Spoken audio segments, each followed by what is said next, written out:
주님께서 어린아이를 사랑하시고 축복하시고 또 어린아이 같지 않으면 결단코 천국에 들어가지 못하리라 하셨습니다.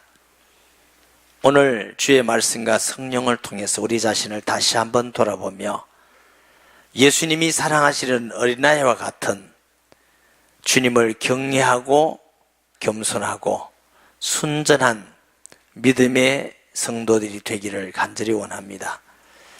우리의 때묻고 상처받고 굳어진 심령이 하나님의 말씀과 성령을 통해서 치료받게 하시고 첫사랑을 잃어버리지 않고 주님을 첫사랑하는 마음으로 평생 믿음의 생활을 하게 해주시옵소서. 자격 없는 종에게 말씀을 전할 수 있는 은혜 주셔서 감사합니다. 하나님의 성령께서 주관하셔서 도구로만 사용되며 아버지께 영광이고 주의 성도에게는 복된 시간 되게 하여 주옵시되 악한 원수가 틈 못하게 지켜주옵소서. 살아계신 주님을 찬송합니다. 예수님의 이름으로 기도합니다. 아멘. 어린이 주일입니다. 예수님께서는 어린이를 사랑하셨고 또 어린이 같이 되지 아니하면 이랬습니다. 두 가지죠. 어린이 자체를 사랑하시는 것과 어린이 같이 아니하면. 어린이라고 해서 다 좋은 건 아니죠. 잘 넘어지고 스스로 할 수가 없고 시기가 많고 잘 삐치고 뭐 이런 건 좋은 건 아니죠. 왜 예수님께서 어린아이 같이 되지 않으면 이라고 말씀을 하셨을까요? 어린이는 순전하고 순박하고 겸손하고 전적 믿는 단순한 믿음, 이런 걸 예수님은 말씀하셨다고 생각을 해요. 그러니까 어린이들도 예수님이 좋아서 막 예수님께 몰려들었는데 당시 유대인들은 어린이나 여자는 별로 중요하게 여기지 않고 치질 않았어요. 그러니까 사람 수를 셀 때도 아이와 여자를 뺀 장정만 몇 명이었더라 이렇게 했어요. 그리 단순히 그 제자들의 생각에는 하나님의 아들인 예수님께 아이들이 와서 막 보채니까 당연히 꾸짖었겠죠. 질것 가라. 누군지 아느냐? 하나님의 아들 예수님이야. 너희들 절로 가라. 예수님께서 성경에 보니까 노하시오 그랬어요. 예수님이 성전을 청결하실 때 이렇게 노하시는 모습을 보고요, 바리새인들을 향하여 독사의 자식들아 회칠한 무덤 같으니 이렇게 노하셨어요. 회칠한 무덤, 바깥은 깨끗하고 하얗고 아름다운데 속에는 시체 썩은 그 부패하고 냄새나고 더러운 게 가득하죠. 바리새인들이 안식일 잘 지키고 예배 잘 드리고 기도 잘하고 헌금도 잘하고 봉사도 잘하고, 사람들 볼 때는 굉장히 경건하고 좋았습니다. 예수님께서 보실 때는 너희 속에 회칠한 무덤같이 썩은 시체가 가득한 같이 부패되었다고 한 겁니다. 예수님이 제일 싫어하는 것이죠. 오늘 성경에 어린아이들을 오는 것을 금한 제자를 향하여 노하시며 그랬어요. 너무 화가 났다는 거죠. 예수님 보실 때는 잘 따라다니는 제자들, 성경을 많이 아는 제자들, 그리고 예수님을 돕겠다는 그 제자들보다 어린아이들에게 순박하고 낮고 순전한 마음을 더 귀중히 여기신다는 것입니다. 어린아이 같지 않으면 결단코 천국에 들어가지 못하리라 이렇게 말씀하셨어요. 그리고 안고 축복을 해 주셨습니다. 아마 워저워저라는 시인이 무지개라는 시를 알고 계십니까? 그 시인은 이렇게 노래했어요. 하늘의 무지개를 바라보면 내 가슴은 뛴다. 어린 시절에도 그렇더니 어른이 된 지금도 그래. 이 다음에 늙어서도 그럴 거야. 아니면 차라리 죽는 것이 낫지. 어린이는 어른의 아버지. 바라건대 다가오는 하루하루가 자연에 대한 경건함으로 이어지기를. 이 시인은 어릴 때 무지개를 보니까 너무 좋고 신비스럽고 너무 감격이고 감동이 왔어요. 우리도 무지개 보면 그렇죠? 어릴 때는 막 무지개를 따라다니잖아요. 그리고 혼자를 절대로 안 봐요. 야, 와봐! 엄마 와봐! 누구 와봐! 너무너무 좋았어요. 어저는 어릴 때도 그랬는데 어른이 된 지금도 그 무지개를 보면 너무 감동이 되고 설레고 기쁘고 그렇다는 것입니다. 이 다음에 늙어서도 나는 그럴 거야. 만약에 내가 무지개를 보는데 가슴이 뛰지 않고 설레이지 않고 기쁨이 없고 감동이 없으면 죽는 것이 낫지 않아? 무슨 얘기예요? 좋은 것을 보고 기쁜 것을 보고 아름다운 것을 보고 감기되고 설레야만 그게 살아있는 마음입니다. 꽃을 봐도 아름답지 않고 무지개를 봐도 가슴이 뛰지 않고 그리스도의 십자가의 사랑을 들어도 내 마음에 따뜻해지지 않고 기쁨이 없으고 하나님에 대한 사랑이 느낄 수가 없다. 그 가슴은 죽은 가슴이 아닐까요? 여러분은 어떤 신앙생활을 하고 계십니까? 성경 말씀을 읽으면 내가 다 알아. 예배 많이 드렸어. 헌금, 기도응답 당연히 오는 것이 뭐. 구원의 기쁨은 언제부턴가 내게는 없어졌고 예배의 감격도 없고 성경 읽는 오묘함과 재미도 없어졌고 우리 성도를 볼 때 그 반가움과 기쁨과 사랑도 없어졌고 어떤 사람이 예수 믿고 기뻐하면 나도 그럴 때가 있었어. 나도 은혜 받을 때 있었어. 근데 지금은 아니야. 그걸 어른이 된 양 자랑스럽게 생각하고 당연한 것이 생각한다면 우리는 무엇인가 잘못하고 있습니다. 목사가 되고 전도사가 되고 장로님이 되고 권사님이 되고 안수 집사님이 되고 여집사가 되고 서리 집사가 되고 내가 헌금도 잘하고 기도도 잘하고 찬양도 잘하고 봉사도 잘하고 전도도 열심히 하고 헌신하고 그런데 내 마음속에 주님의 은혜에 대한 감격과 설렘과 기쁨과 감동이 없다면 하나님께서 보실 때 넌 이미 어른이 된 거야. 주님이 받으시는 것은 내가 잘하는 숙련된 하나님의 일이 아니라 우리 자신이 하나님을 사랑하는 마음이에요.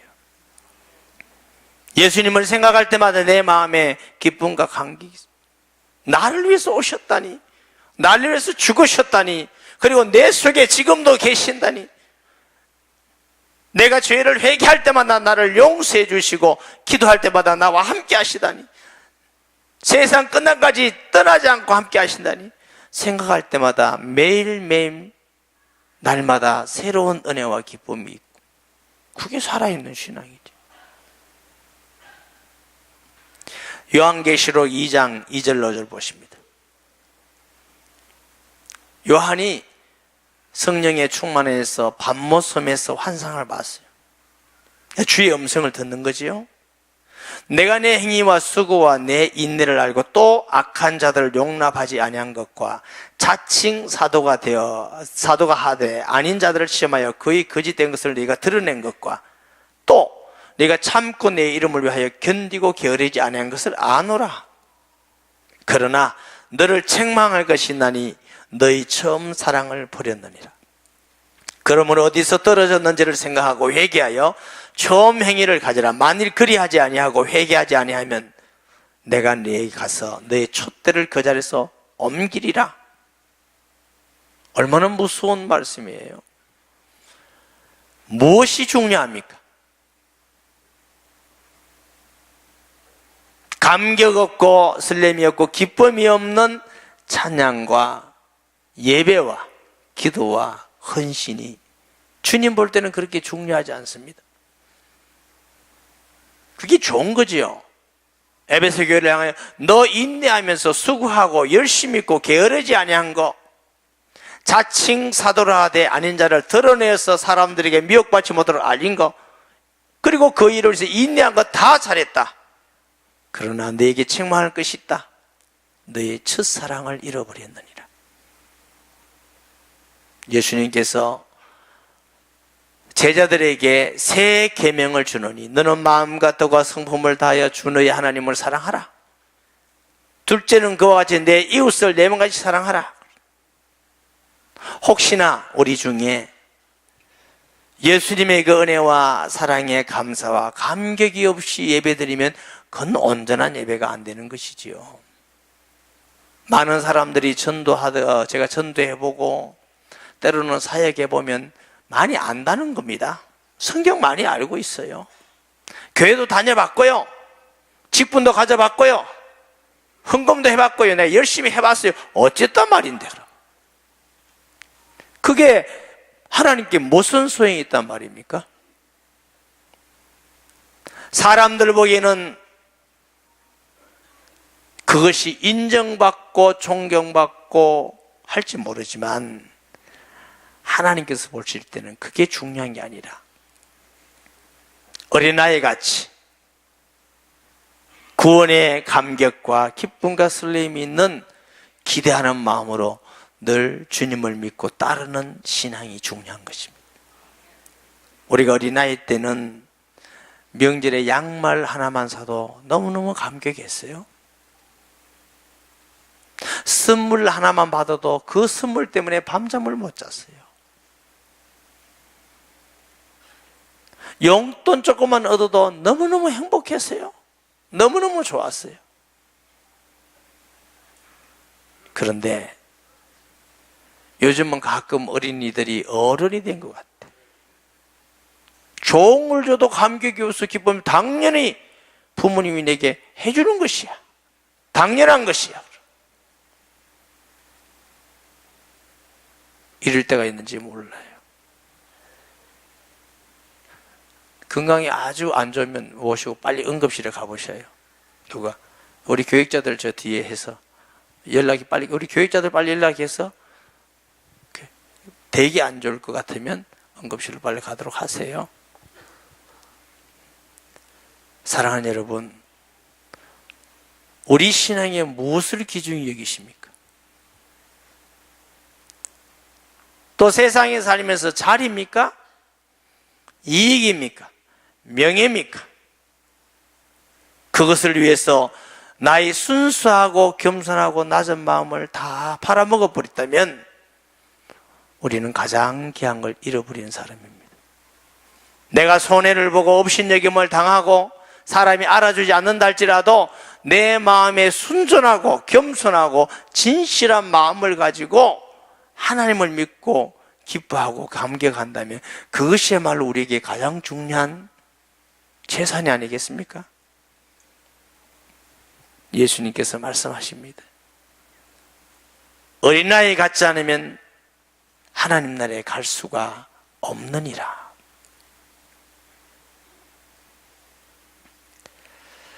이 어린아이같이 순전하고 겸손하고 낮은 마음이라야만 볼 수 없는 하나님을 알고 믿을 수가 있습니다. 높은 마음을 가지고는 하나님을 알 수도 없고 만날 수도 없습니다. 세상의 지혜나 논리를 가지고는 안 보이는 하나님을 만날 수가 없습니다. 하나님을 만나는 부분은 머리의 이해가 아니고 가슴의 부분입니다. 우리가 하나님을 이해할 수 있는 그런 대상자가 아닙니다. 믿음의 대상자입니다. 고린도전서 1장 21절에 보면은 하나님의 지혜에 있어서는 이 세상이 자기 지혜로 하나님을 알지 못하므로 하나님께서 전도의 미련한 것으로 믿는 자들을 구원하기를 기뻐하셨노라 그랬습니다. 세상의 지혜로는 하나님을 알 수가 없습니다. 고린도전서 1장 27절 28절 보십니다. 그러나 하나님께서 세상에 미련한 것들을 택하사 지혜 있는 자들을 부끄럽게 하려 하시고 세상에 약한 것들을 택하사 강한 자들을 부끄럽게 하려 하시며 하나님께서 세상에 천한 것들과 멸시받는 것들과 없는 것들을 택하사 있는 것들을 폐하려 하시나니. 예수님 안 믿고 지혜롭고 똑똑한 사람들을 볼 때에 예수 믿는 사람 참 어리석고 미련하지요.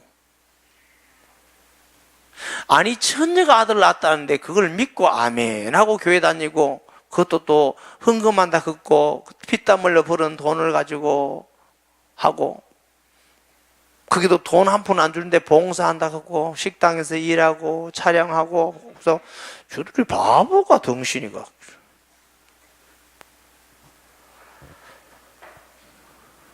죽었다가 살아났다 하는데 아멘 그리고 거기 가서 또 아멘 하고 가보니까 뭐 목사 별로 잘도 안 생기고 머리는 대머리고 반짝이고 뭐 그렇던데 뭐 때문에 가는지 모르겠다.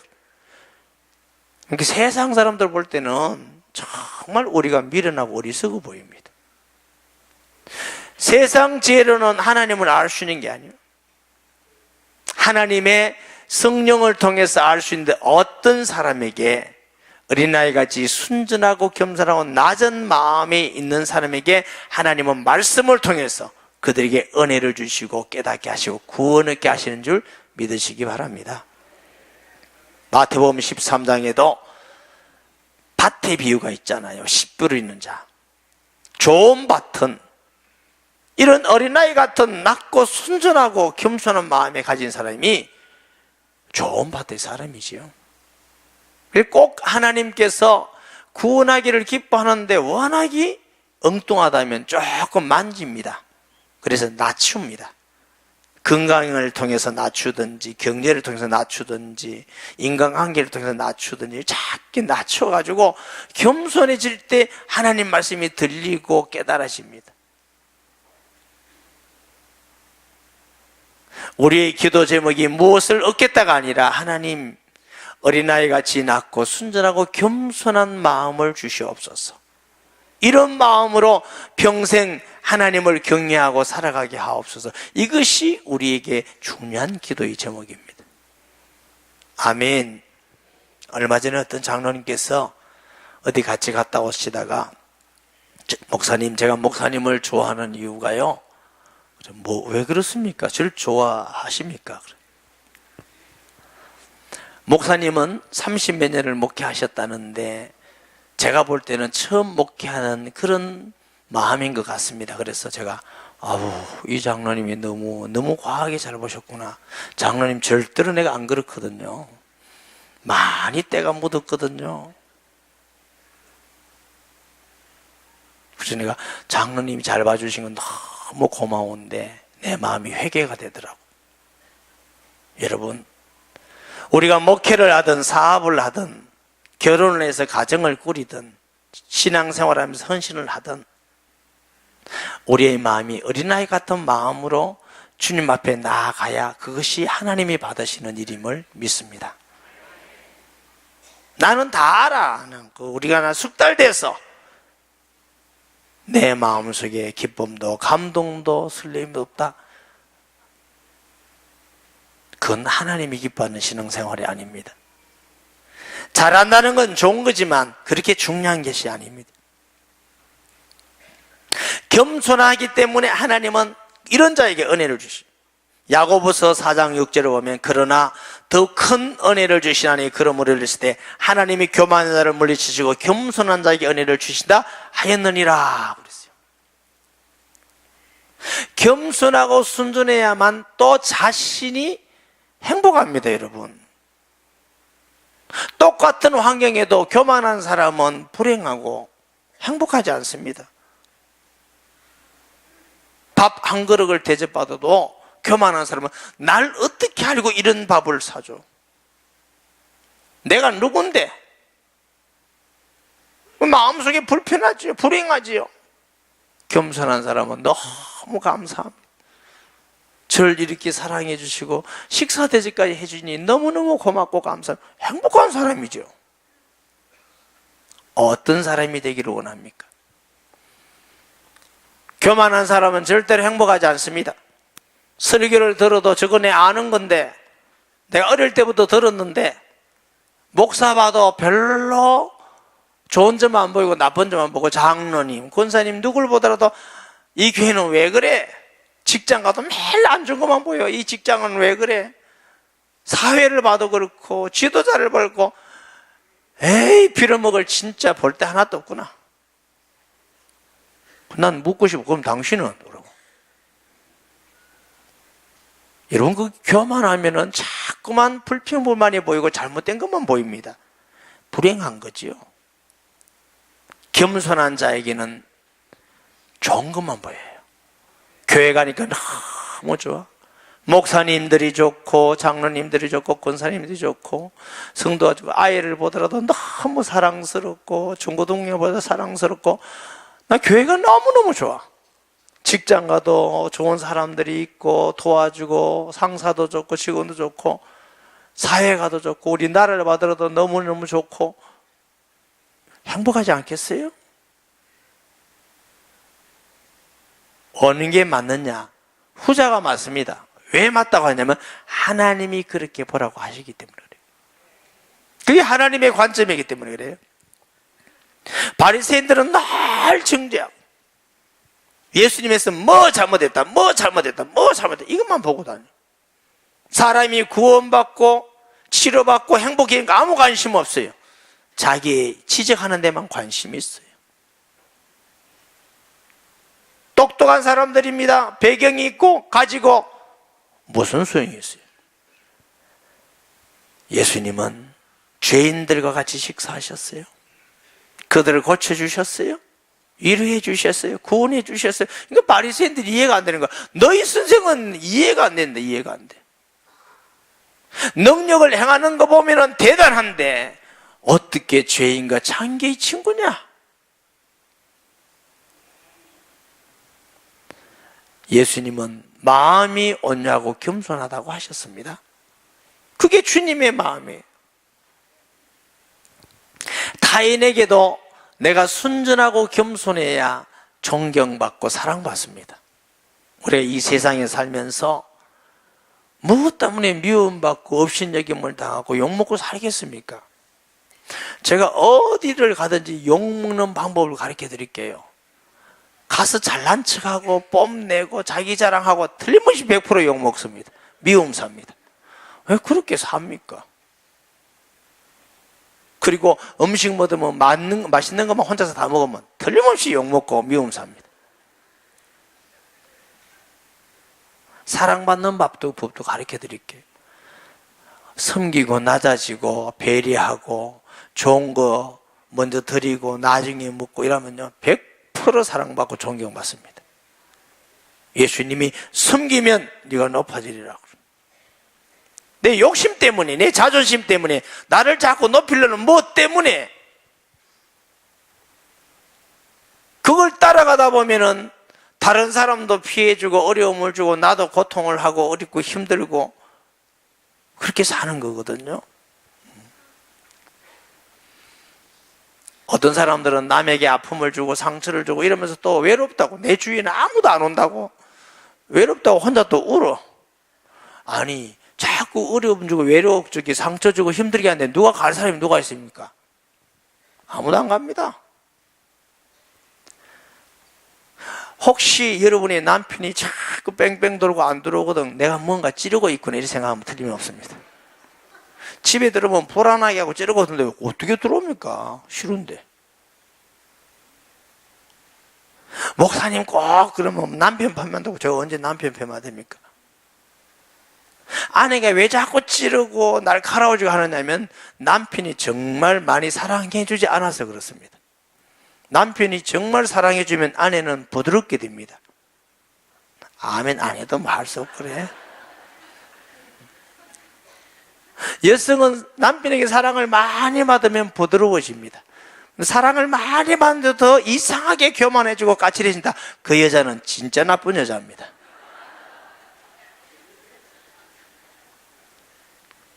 더 교만해지고 더 이상해진다. 그러면 안 돼요. 당연히 부드러워지고 겸손해지고 그래야 그게 맞는 여성이지.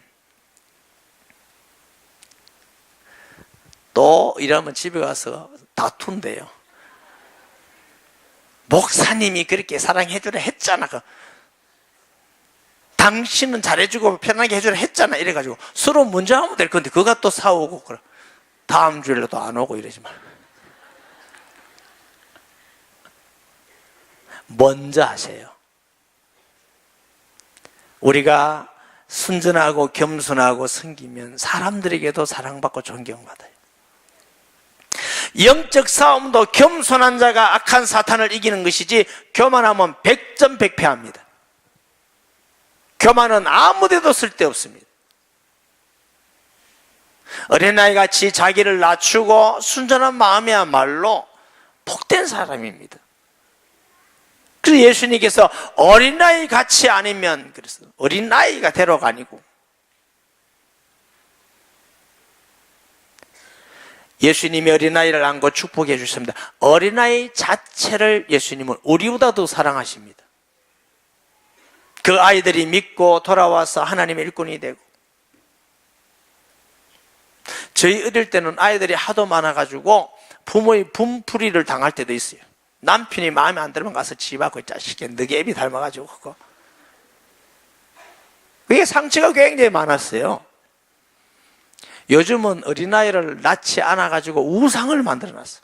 잘못해도 괜찮고 죄를 지어도 놔두고 예배 안 드려도 놔두고 이래가지고 나중에는 영 잘못된 아이가 되게 또 만들어요. 전자도 옳지 않고 후자도 옳지 않습니다.